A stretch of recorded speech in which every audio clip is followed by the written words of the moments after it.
Hey, this is the addendum to the Apple MacBook 12-inch Retina ReBoxing video.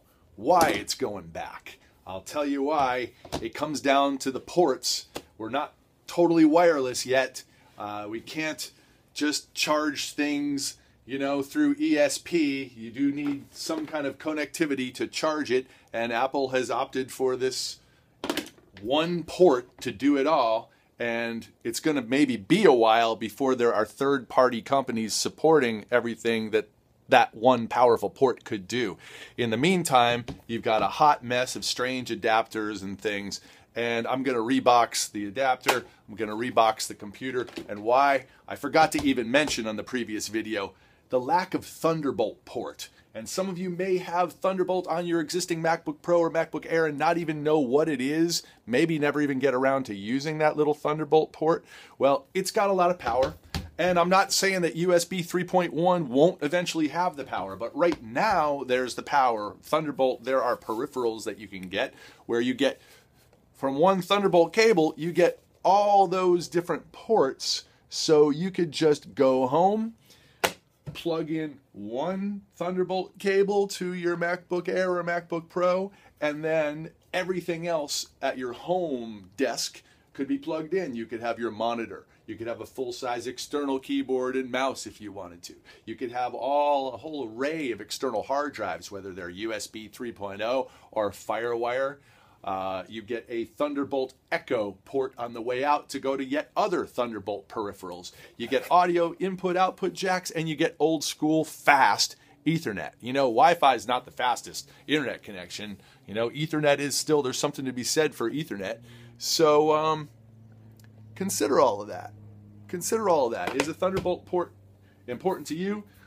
Many people, you're going to be fine with this computer. You're going to love the Retina display. You're going to love the new Force Touch trackpad. You're going to love the speakers. I think have a little bit better oomph to them than the 12-inch speakers. And I try to shoot that little video right now and have you hear for yourself, but it's a subtle difference. There's slightly more low mids. I won't call it bass.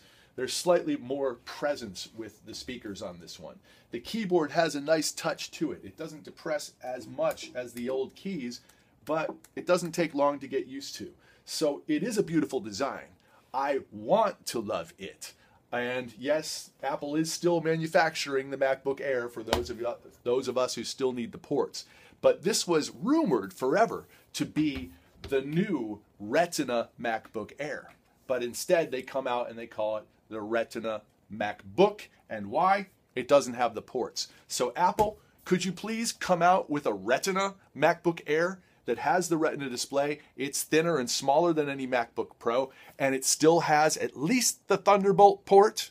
And if you want to adapt and turn over to USB 3.1, that's fine, but at least still give us one USB 3.0 with the female adapter type A, please. That would make me so proud to be an Apple user rather than somebody who has to constantly adapt to their mobile minimalism creed where they're trying to turn everything ultimately into an iPhone. Nanotechnology, that's the way it's going. It seems there's no going back. We missed the 17-inch MacBook Pro, the Express 34 card slot and stuff.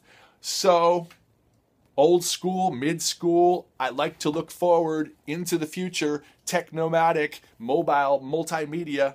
I want to love this thing, but it's getting reboxed.